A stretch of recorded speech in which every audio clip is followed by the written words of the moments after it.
slowly now. Okay. It's okay. And the other clarification is that there's a lot of numbers. It's very dense information. It's hard, both for the translators and for you, to capture the summary, the abstract. So I gave out to you a summary now. It's on the web page. It's called Bandini Olympics. There you can find a summary of all my work. And it's, okay, it's a petition to the IOC to support bandy into the Olympics. So you don't have to sign. It's not a marketing towards you. Happy, of course, if you do, but it's mainly give you a summary. Now I can show you just a couple of the message.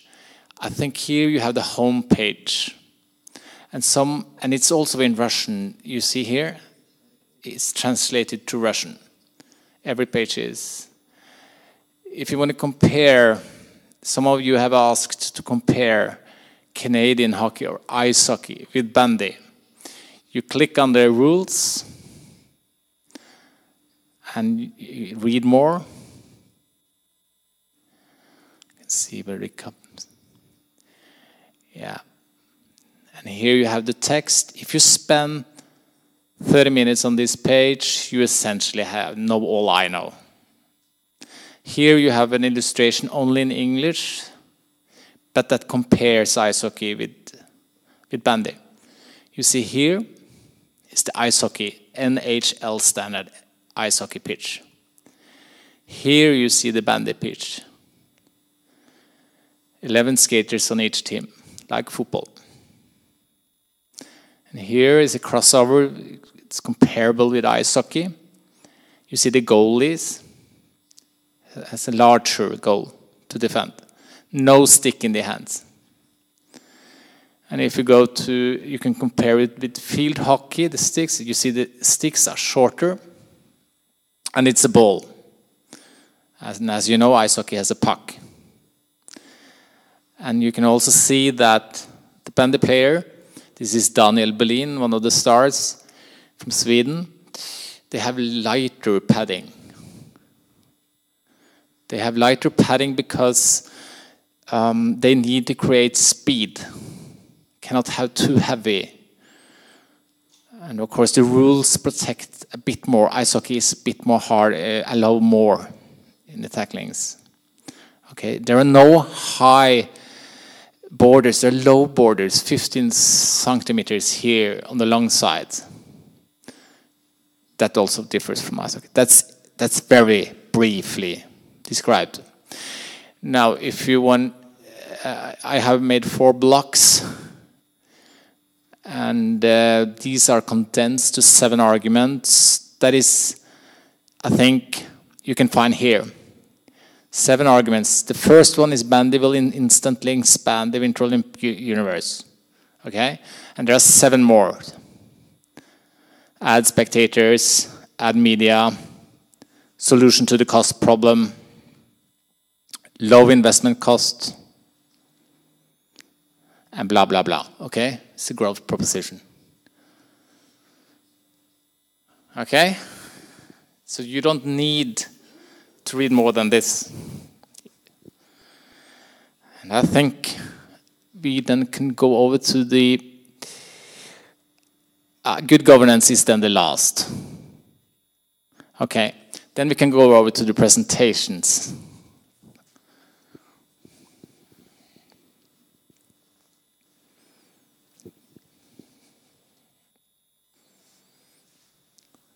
Okay, now we're going to talk about popularity. How do we define popularity? Any suggestions? You need an aggregate, right? Just to be a bit philosophical about popularity, I think it's vaguely defined, even by the IOC. I am an economist. I think in terms of supply and demand, right? If things are very popular, demand increases. But you have different markets that is more supply driven, right? I did not demand this 10 years ago. It's a computer, really, the new phone. Because I didn't know it existed and that it would come. And you have many markets are more driven by the supply side. Entrepreneurs inventing a new product or service that we didn't realize were coming. You see my point? And for example, in a monopoly, it's the supplier who decides. And the same applies to oligopoly. It is the supplier who decides.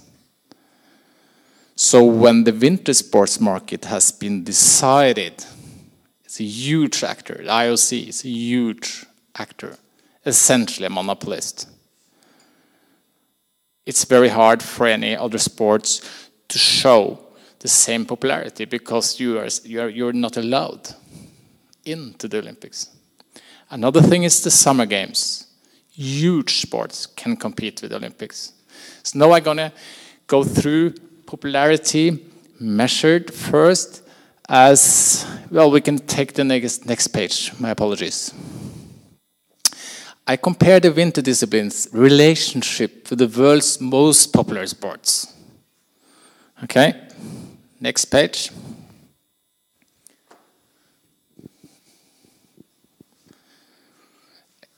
Maybe I should do it. Sorry. Okay. The sports program at the Olympic Winter Games. This is a fact-based analysis and approach. I want to identify the strongest sports for the sport program. Identify the common features for the world's most popular sports. And sort according to taxonomic sport categories. And identify the closest winter sport. Taxonomic, as synonym word, is to classify. And the classification includes the rules how to classify. And that will be the Olympic principles. This is a 7 very condensed principle. That's the framework. Number 1 is social responsibility and ethical principles. And number 2 is to promote peace and preserve human dignity. And number 3 is to cover over 5 continents. And 4th is the Olympic spirit of friendship, solidarity, and fair play.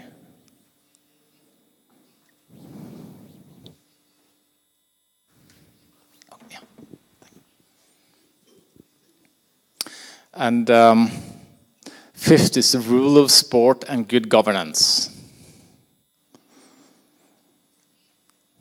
And the 6th was highlighted in Agenda 2020 reform. There shall be no discrimination of any kind. It's fetched from the UN Declaration of Human Rights.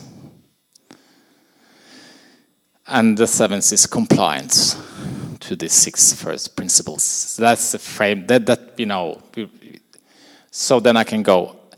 Look at the most popular sports. You probably have thousands of sports in the world, but 350 most important sports. Taxonomic into 35 clusters according to the characteristics. And it turns out that all the 10 most popular sports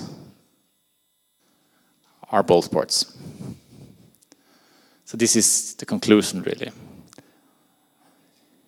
Now, ball sports can be grouped into disaggregated clusters or subgroups according to the statistics. There have been various surveys of most popular sports, but here are they are all ball sports, as you can see. Now, here I put some features on them. characteristics: the ball size, the ball shape, the area. Is it small or large? Is it a team sport or individual sport? Okay, and then I find some common features. And here you can categorize it in 3.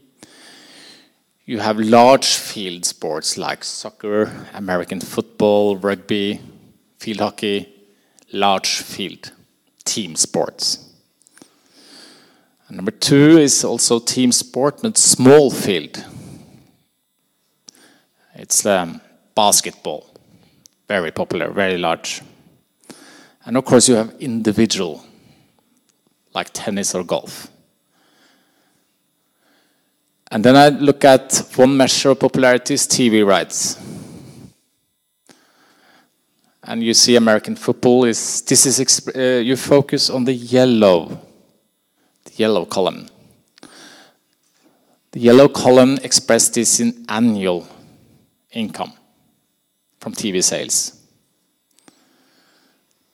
And then you see there are a lot of football leagues, of course. It's all world sports except for the Summer Olympics, number 8.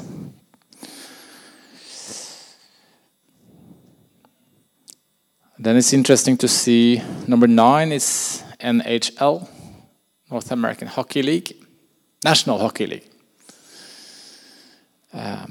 It earns more money than the Olympic Winter Games combined. That is number 11. So without a doubt, ball sports are also popular in terms of revenues or broadcasting rights. This is a very complicated, it's just to sum it up. You don't have to focus, but these categories always shall sum up to 10. Okay, so the different sports, what kind of characteristics do they have? Well, there are 6 of these most popular sports have small ball, and 4 have large ball. Okay, and then it carries on. It's not important, other than you see that ice hockey have a high score. 3 out of 5 characteristics, ice hockey reach. But the strangely, bandy scores 5 out of 5. Because it's so close to soccer and to American football or rugby then. Here's the huge summary that I put winter sports on the extreme right, which is the closest sibling. So you can see bandy, ice hockey, curling. Yeah. And easier page is this one. No, sorry. These are the next, not the top 10, top 12, but it's top 15, top 25.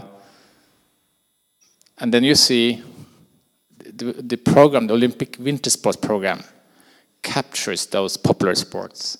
They're very popular, but not top 10 popular. For example, you can say that gymnastics is popular, and that's covered by figure skating. Dance is very popular. It's choreography, right? Very large cluster of sport. And that's captured in figure skating. That's my point. Okay. But the summary is this. Unavoidably, the winter sports program lacks something that is reminiscent, that recalls soccer or cricket or field hockey, baseball, American football. Large sheet team sport. So Samaranch, the older, he used to be ambassador to Moscow. So he was invited to a bandy match, and he was enthusiastic. So he secured that bandy got this IOC recognition in 2004.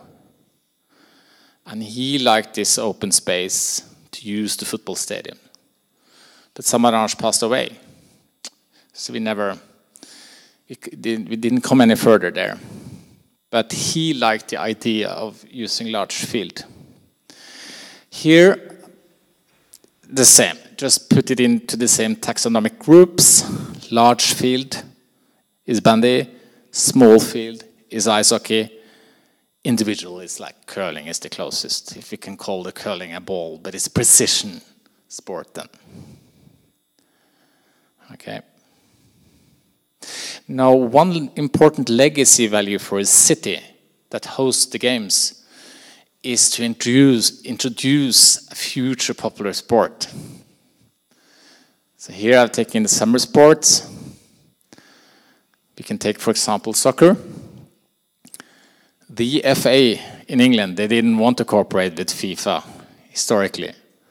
But when they got control, when it was in England, or in London, 1908, the FA said, okay, we include football because we control it.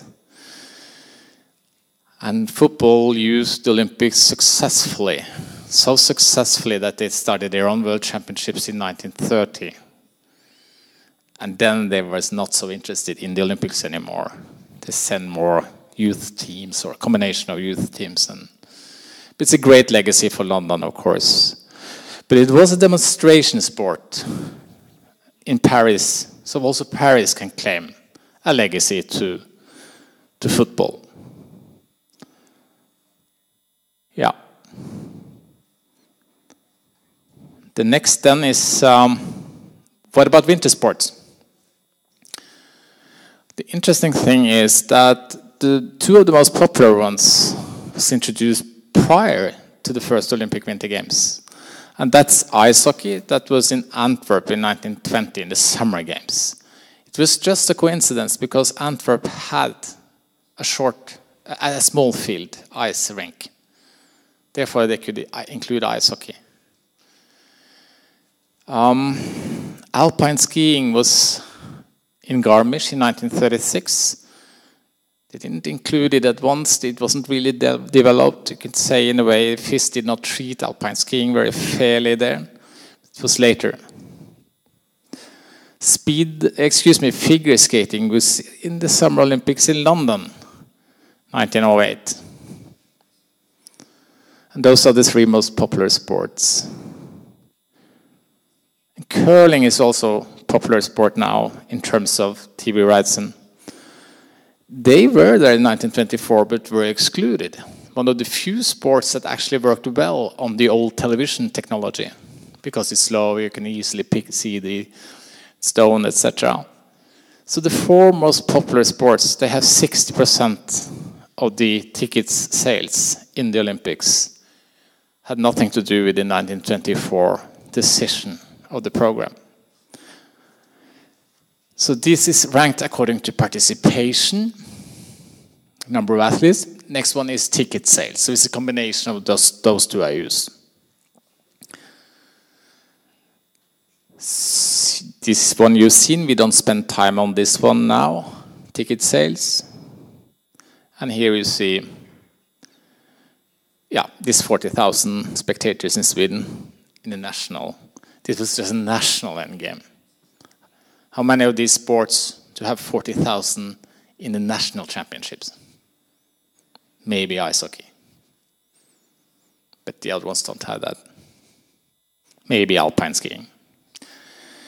Okay, then we take the next presentation. Hope I speak is okay. Thank you. Yeah, successful outcome of ticket sales. Outcome of the tickets. Okay. This one we don't spend time on. You've seen it. You see, I put bandy numbers from their World Championships into the same framework as the Olympic sports, because we don't know how successful bandy will be, so we need to manipulate. So we take figures from our own events. I divide this, if you look at the red one, the red bar, 63.5, and divide with competition days, 7.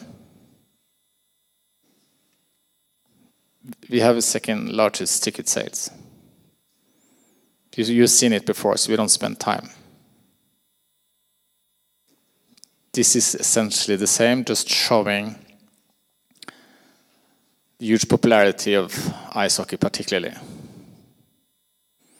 But you see it spans from 445,000 in ice hockey down to 10,000 in the least popular sport. So you will have to ask yourself, is it likely that we can have 10,000 spectators?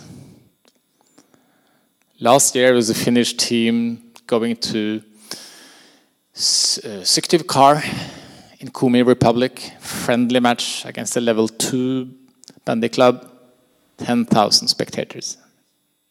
Training match.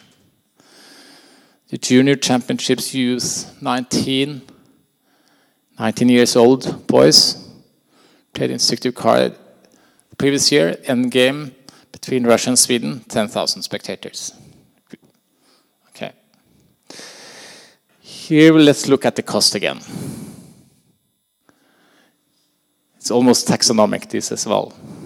I just focus on the red, the operational cost, and the sports-related capital expenditure. Capital expenditure is a synonym word for investment, okay?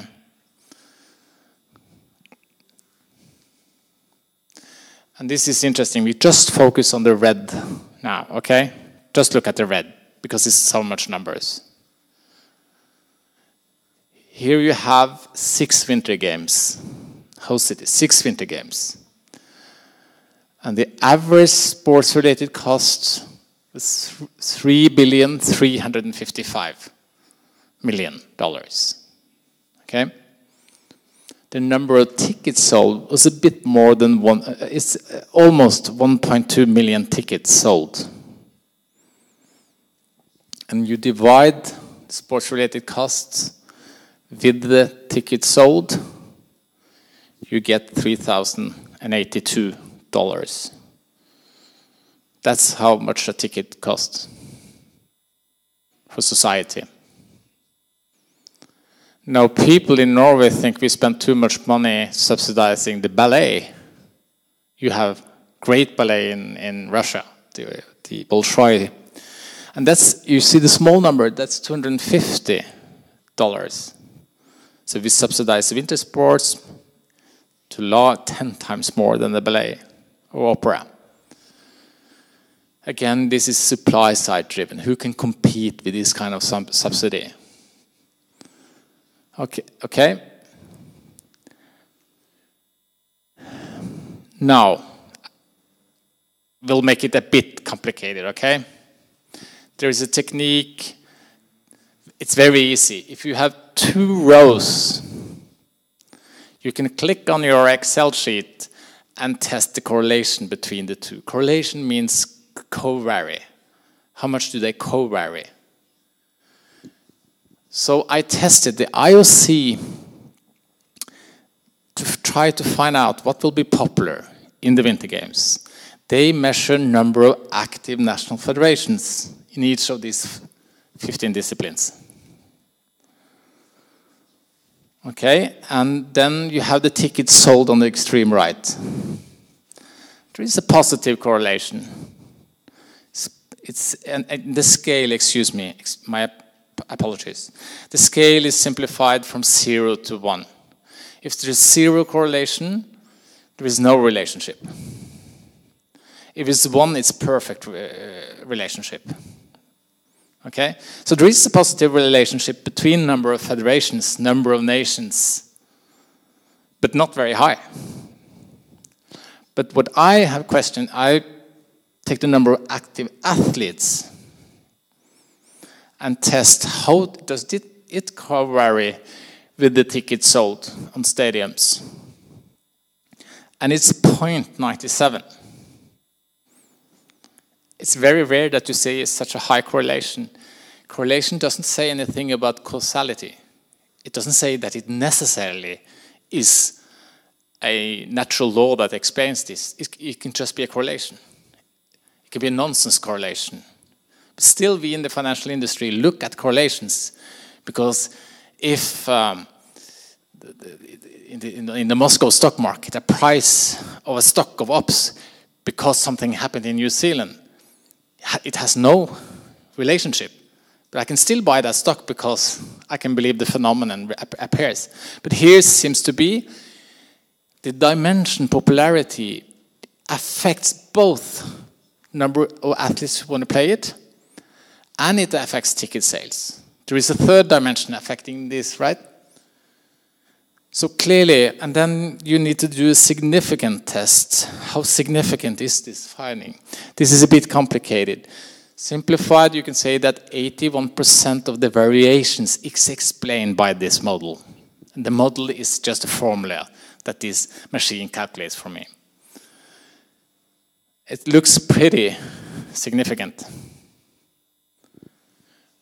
But I don't claim to be a statistician, right? I just show this. It's a very simple measure. So then another one, we just focus on the first yellow here. And then I shall guide you further to the next number. You have tickets sold in 102 events. An event is a competition, right? For example, cross-country skiing is a discipline, right? One of the 15 disciplines. It has 12 events, and so on. Now, ice hockey has 2 events. Figure skating has 5 events. Alpine skiing has 11 events. Okay, and some they have 18 events out of a total of 102. These 18 events, if we go to the second most extreme, the green one here, my apologies, 53%. All tickets sold are concentrated to these 3 disciplines. If I had added curling, it'd been 60%. Now the next 12 disciplines, this includes curling then, okay. It's 84 events, and they have 47% of the tickets sold. So you will, if you shall consider a new sport into the Winter Olympics, you must consider the weaker ones. The average of the next 12 it has 3.9%. Because ice hockey takes such a huge share. You see, ice hockey takes 36%. Now you have to then ask, can this new discipline you want to add, will it have more than 3.9? And the answer is yes. Then they will, looking at the last World Championships, tickets sold, yes, it will be at least 4.4 in the Olympics. Then in our World Championships, there are not 440 broadcasters. It is not invested $3.1 billion. It's just done by volunteers, really. It's minimum money from government.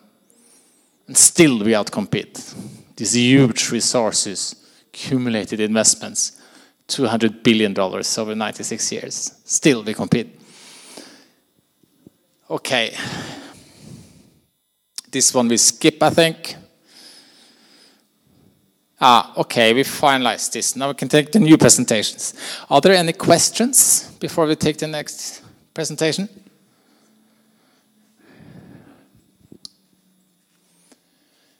Okay, then we shall try to look at the TV sales. Now we looked at ticket sales, popularity. Yeah, I can... Again, you are familiar with this now. It's the yellow one, it's the TV sales expressed in annual sales.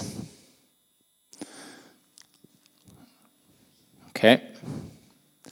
So the winter sport, they need a... My apologies. Here, just an illustration again. Here you have TV revenues and direct sports-related costs. Compare them. Okay. We don't focus on such, but we focus on average about 20% then. Television revenues cover sports-related costs. You can focus on Lillehammer. It costs $2.2 billion. It had television revenues of $353 million. It's 16%. So there is no, I think, you cannot say that broadcasting rights explains. It's not profitable, really.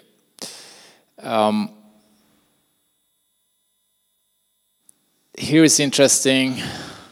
We see the annual growth in TV sales. So if you look at the entire period from 1960, where they introduced television, to 2014, it's been very high growth, annual growth. But it was because they didn't pay almost anything.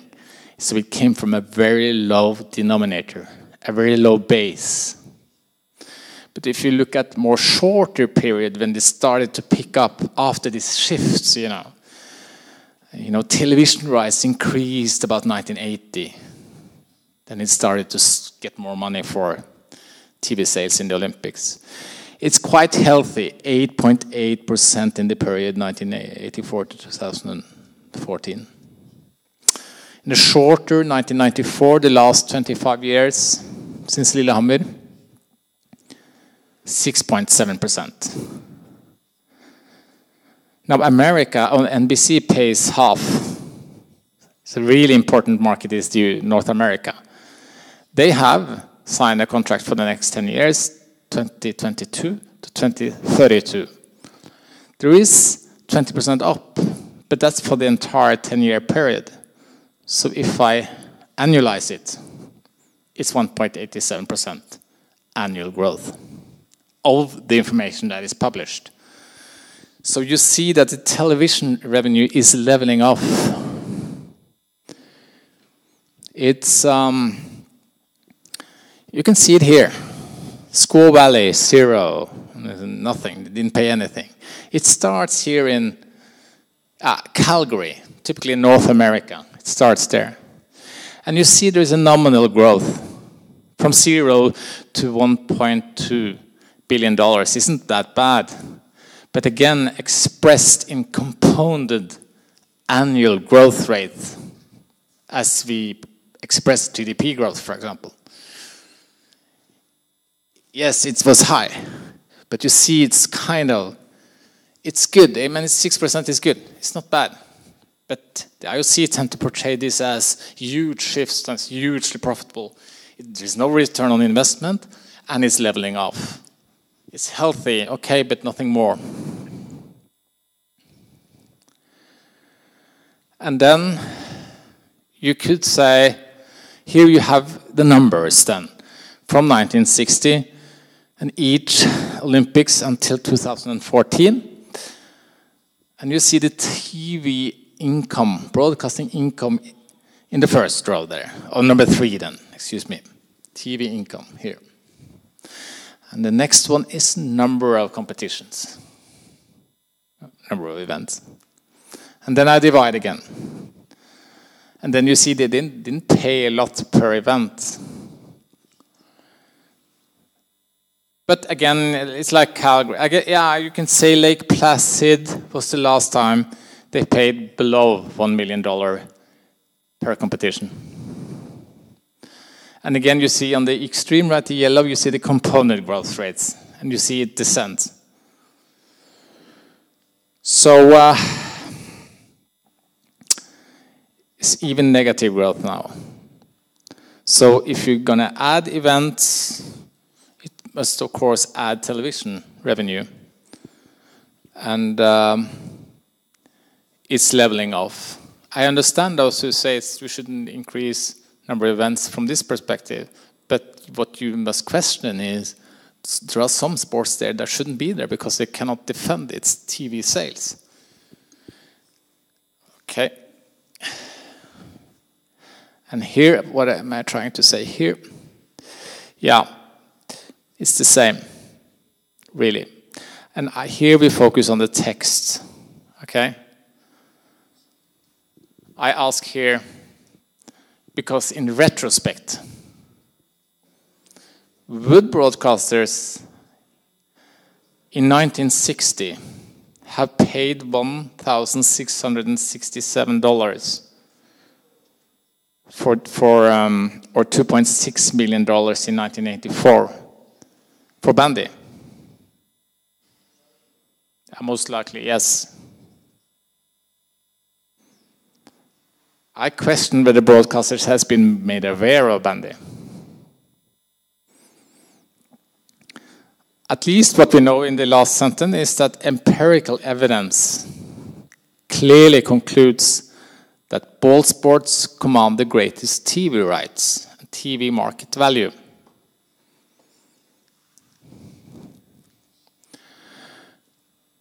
And here I do a manipulation, because how to compare something that's never been to the Olympics, how well it will perform in the Olympics. Here I assume there's a correlation between ticket sales and TV sales. Okay? And if there is, okay, we have a 9% share in ticket sales.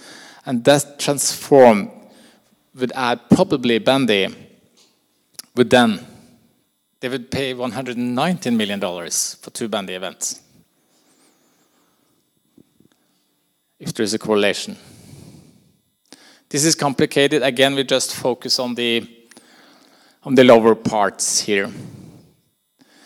Would broadcasters in 2014 pay $7 million for 2 bandy events, 2 bandy competitions? Because that's the lower performing sports is doing.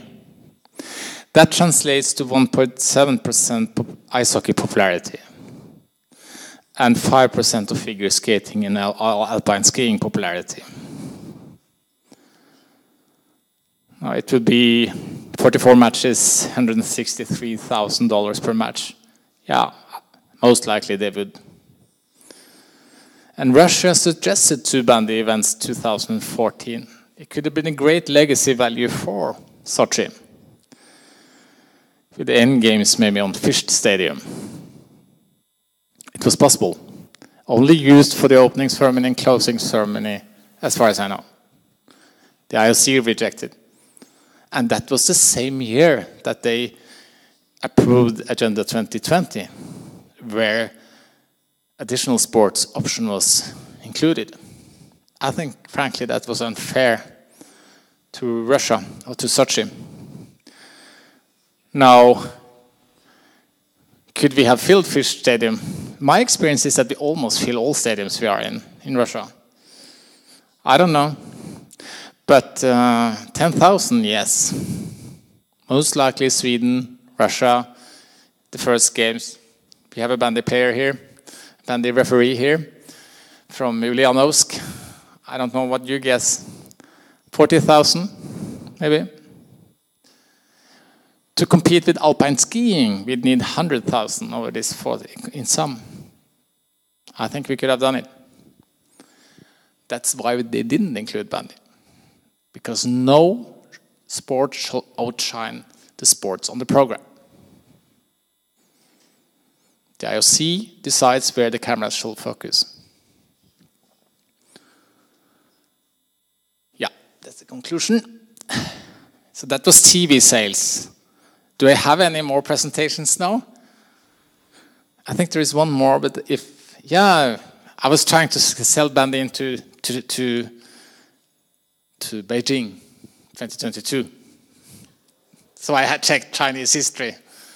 I don't read Chinese, but we can take that as the last. I guess I still have 5 minutes. Yeah, I take 5 minutes. Okay, it turns out that China, the history of China, we know that in Russia and in North America and Scandinavia and Western Europe, ball hockey has a long tradition, thousands of years. But it was codified. It was codified in Cambridgeshire in England in 1891, so 120 years ago. Then Russia, they had several forerunners, so they used the same rules codified in England, modified a bit in 1898. So that's what we call modern history, not ancient history. What about China? Unlike in Greece, the most common ancient Chinese sports were ball games. Of course, always military sports in history, but in addition to military sports, ball games. And we know this from ping pong, right? and they are badminton. They're quite good with ball in China. And it turned out that they had several field hockey versions. In the Tang Dynasty, 600 years after AD, they had something called Buddha. And the Dao people in the north, they lived in northern China and Baikal area, as far as I understand. They played the Baiku, which also was a field hockey version. And soccer on the ice, Manchurians in the north had. Soccer on the ice. But what's the most interesting, I said they have a sport called Kuyu. I probably can't pronounce it incorrectly. And that was even BC, 200 years before Christ, in the Warring State period. We just jump over courtesy. So this is the closest I could find to bandy. The Manchurian soldiers for training actually played soccer on ice, but with skates. It sounds dangerous. The tackling with skates is like a knife under. But at least it was Kuyu on the ice. They have essentially ice sport tradition. Interestingly, not talking about bandy, Kuyu was considered in 2004. My apologies. 2004, the lower part here. Mr. Sepp Blatter, president of FIFA, declared that football originated from China. It lasted for 2,000 years. It died out 1600 AD. But 2,000 years they had soccer, but different kind of competitions and tournaments. Women did football, more artistic football. Okay. And here you have Budokai or Buddha. It was a field hockey sport that developed into Chinese golf. Yeah, we jump over this. It's modern hockey, predecessor, Budokai. Okay, in the Qing dynasty, the Baiku played in the north. I kind of regretted it was when the Russians expanded east. It was a commander, Yerofei Habaro. He won over the Taoists, so the Taoists moved south. Now in bandy we know that most famous bandy stadium now in Khabarovsk is called Khabaro. No, Yerofei Stadium. So the stadium is called after this warrior leader. Maybe it wasn't so smart to focus on that in China. Okay, and the rest is about how did skates develop. Skates developed. I'm a bit surprised that the skate based on iron was not invented earlier, because we had the Iron Age, etc., and they produced advanced weapons from steel. Why not skates? I haven't found anything. I'd be happy if anyone knows. Skates made of iron, modern skates, appears in the Netherlands, 1500 after Christ. Prior to that, they used shack bonds from animal. And the technique must have been something like skiing, like more sliding, because you don't have the sharp edges. So they played, the Indian tribes and the Vikings played Knatt like good. It was bandy, but probably with shack bonds. So it was a different kind of sport. Okay. They had a lot of skating events, the Manchurians in the north. So that was, I think that's, we can conclude now. Yeah, skating sport. I hope that the Chinese dragon and the Russian bear could be friends here and introduce the heritage sport of Russia, bandy, or hockey with ball, as you call it. But it didn't happen. Thank you so much for being patient and listening to me. It's a lot of information. Thank you, the translators. Excellent job. I think any questions now before we stop the session?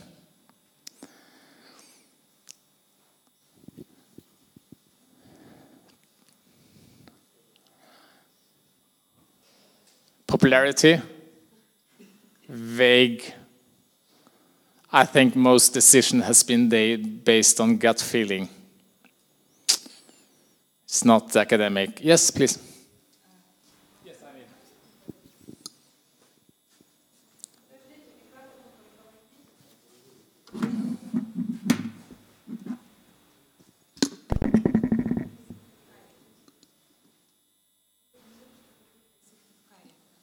No, it's not.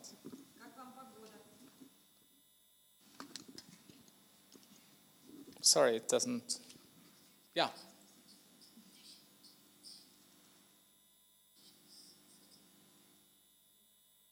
Сейчас слышно?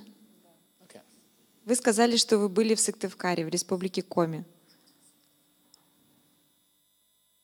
Как вам погода и просто впечатление о крае? Yeah.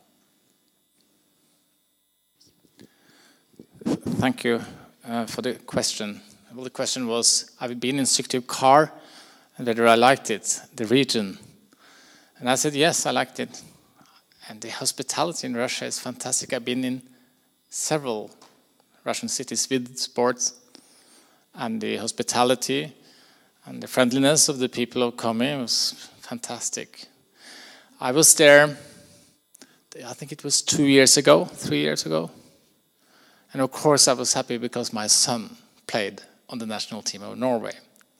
So I was very proud, and my nephew also played, so me and my brother went to Komi Republic to see our sons be beaten up by the Russians. But very hospitable, and we were out to see this skiing stadium.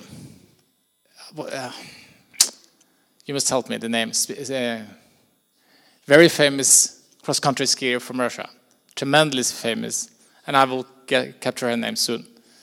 It's a fantastic stadium. Yes, I like Komi Republic. And it was nice weather, very cold. And the Congress of FIB, Federation of International Bandy, decided that World Championships will go for men in Syktyvkar 2021.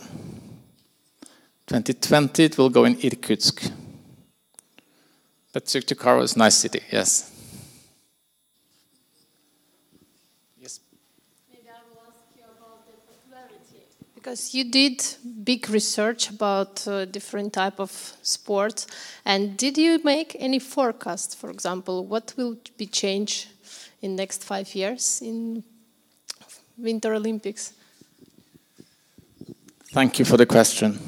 The question was my forecast, my guess for the change of the Winter Olympics. I think that the IOC creates, for good and for bad, long horizon, which serves as a barrier to entry. Okay, so it's if you shall follow IOC schedule, the calendar of the IOC,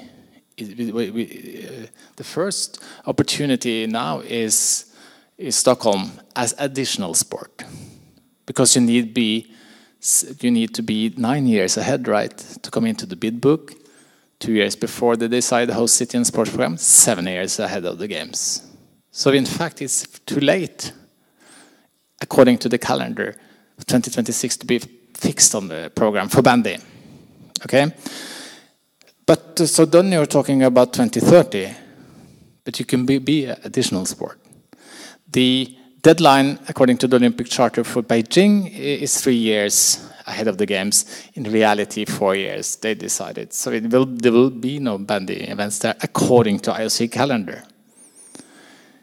But they included mountaineering in the Youth Olympics, Lausanne 2020.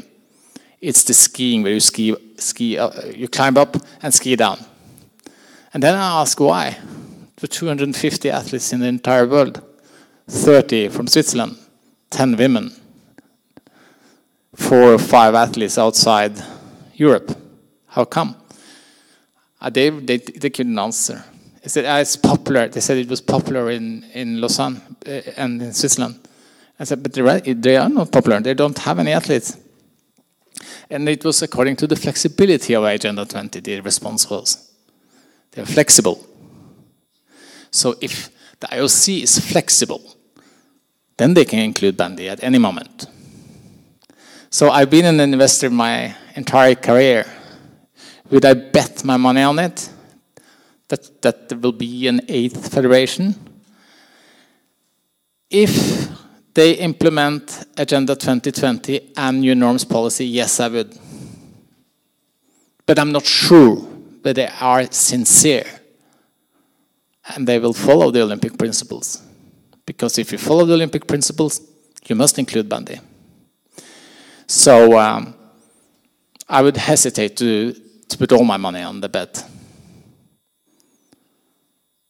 If there comes more now, disciplines or events from the same federation, I think in all fairness, the Olympic Charter should be rewritten so that it's clear that it's a special interest organization for these federations.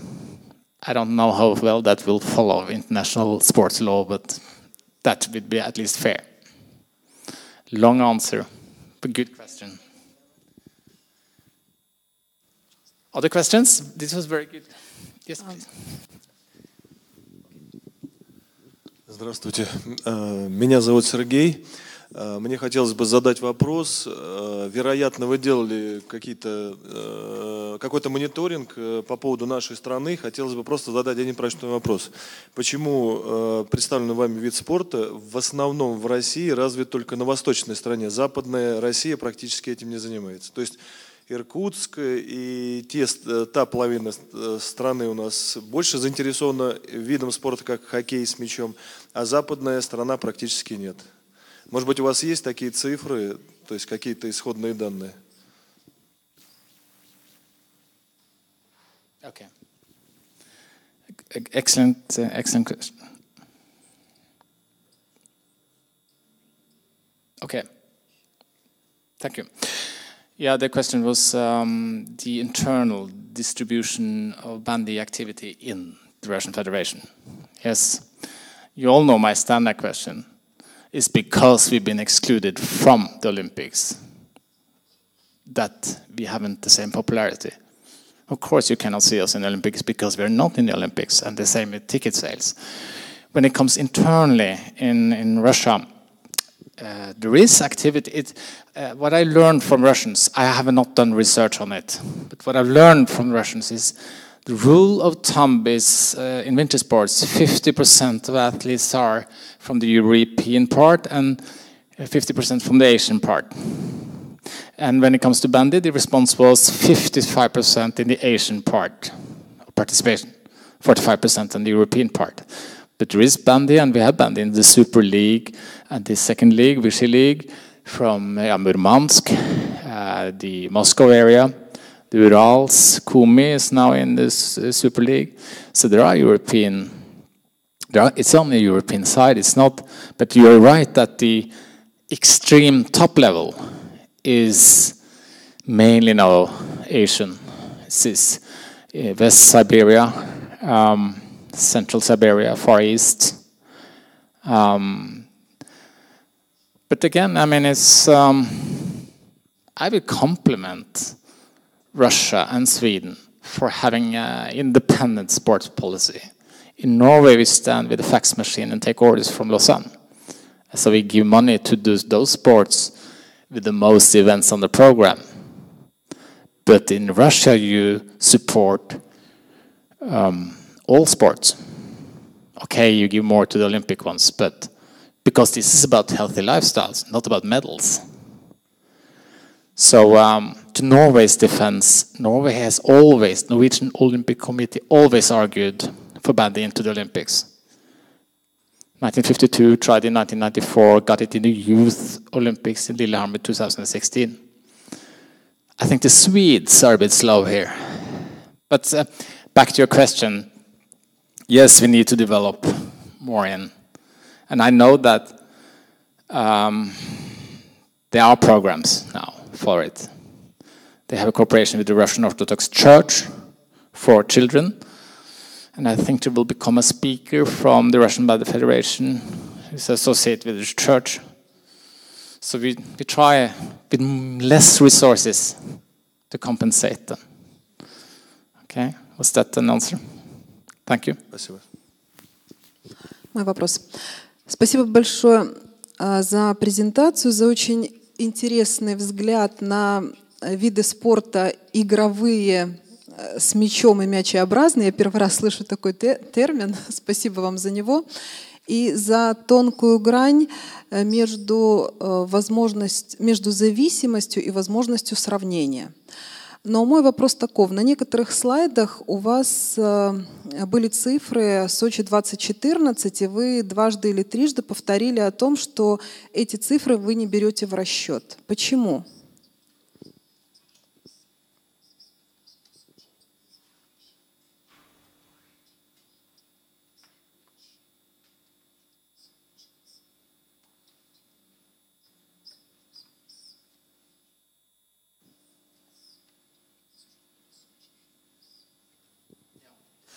Yeah, thank you for the question. I don't.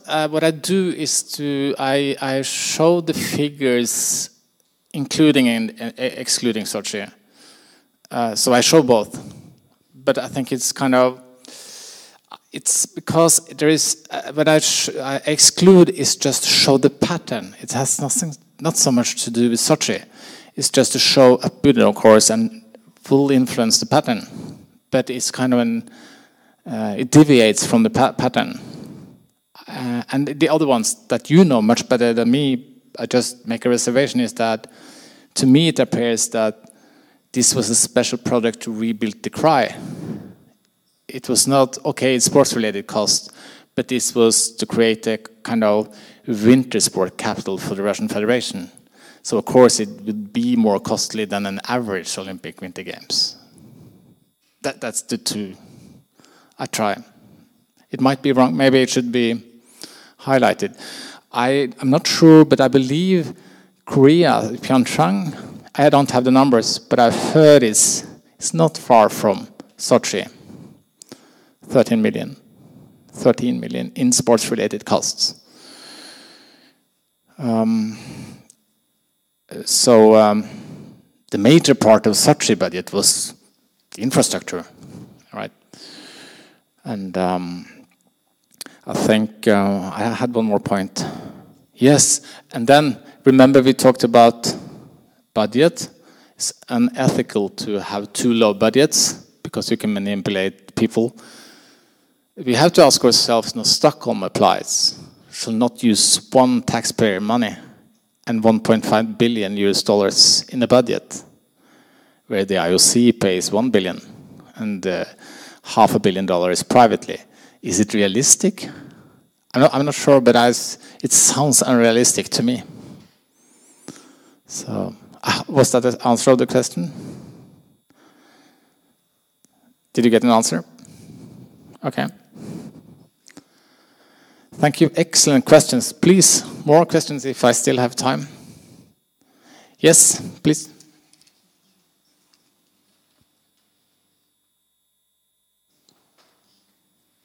Спасибо за презентацию. Вопрос следующий. Россия многократный победитель чемпионата мира. Россия многократный победитель чемпионата мира по бенди. Может ли это быть одним из факторов непринятия Олимпийским комитетом бенди в свою семью в связи с тем, что таким образом Россия будет теоретически Ну, обладателем золотой медали.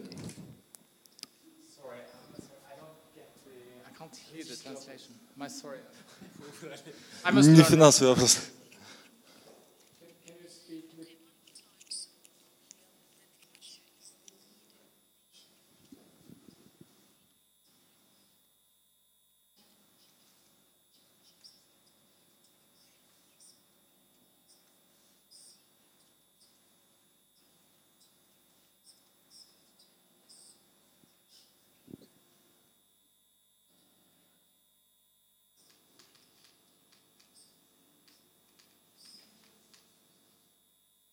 Thank you. You all got the question? Whether the IOC is excluding bandy because Russia is the leader. I've heard the theory before. In Ulyanovsk, I believe, of course, they cannot take bandy because they want to keep the medals for themselves. I don't think so. If you assume that the world are rational and people are rational, we know that all these sport disciplines, all are dominated by a few nations. Speed skating completely dominated by the Netherlands with 20 speed skating events, rings. The 3 sliding sports completely dominated by Germany with 4 venues. I mean, that's if my hometown, who has 4 bandy venues, could dominate international bandy. It shows that bandy is much larger, of course. So no, I don't think. What I say to the IOC is that, remember, you have created 2 things. You have created a cluster of ski sports, a net of 60 events. So you get synergies between the disciplines. Athletes can migrate between biathlon and cross-country skiing, etc. So each athlete can find the sport that they like the best and they have the best opportunity in. And the same applies to the sled sports. There's a cluster of 3 sports, okay? And to a certain degree also speed skating and short track skating. But you haven't exploited the synergies in the hockey cluster or ball sport cluster. So what could happen is the same that happened in ice hockey in 1954, where they used bandy players to win the World Championships in ice hockey. There is 1 million ice hockey players in North America. And possibly some of them would find it more interesting if they realize that they don't reach the NHL. Could try bandy. So I believe if we became Olympic, I think in the first Olympics they couldn't challenge Sweden or Russia. But that's a 7 years horizon. But in the next one, I think the US, Canada could challenge at least for the bronze medal, if not even the gold medal. Because 11 years is a long time. I trained players since they were so old. There are no candidates for the national team. 11 years is nothing. You take a kid, footballer or ice hockey players, 10 years old, and 11 years ahead, they are seniors. It's back to the horizon. We must not look at this in a static way. We must look at it in a dynamic way. This would be great for ice hockey if we included bandy. They will get more events. It's the only sport really that can defend the Olympic Winter Games. So the answer is long. My apologies. My answer is, assuming rational actors, the answer is no. Thank you.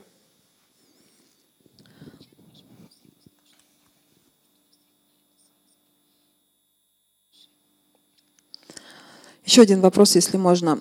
Я так понимаю, что вы побывали не в одном городе России. Вы упомянули в своей презентации о замечательном российском гостеприимстве. У нас есть такая история, что, может быть, мы неправильно об этом думаем, но существует мнение, что с сервисом в России не все так хорошо, как нам бы хотелось. Это касается и спортсменов, и функционеров, там, и туристов, и людей, которые приезжают в Россию там как на работу, так там в командировку и так далее. Что вы думаете по этому поводу, ваш взгляд со стороны об этом уровне комфорта, удобства в этой стране для работы, для обучения, для путешествий?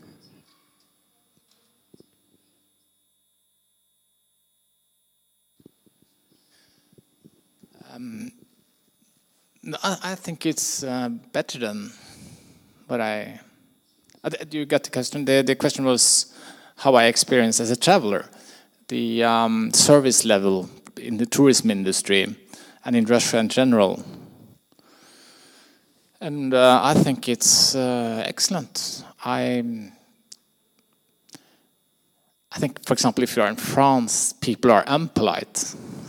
They've changed it now. Then the English are now. Do you have no problem with service? On the contrary, it's very good service.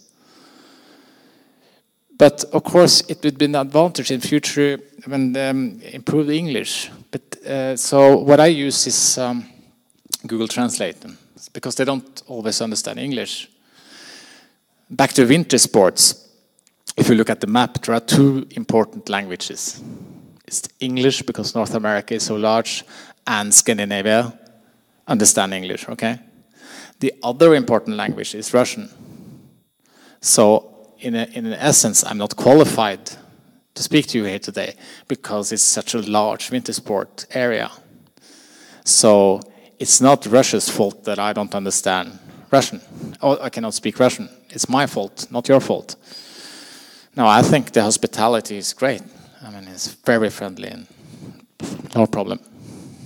Fantastic.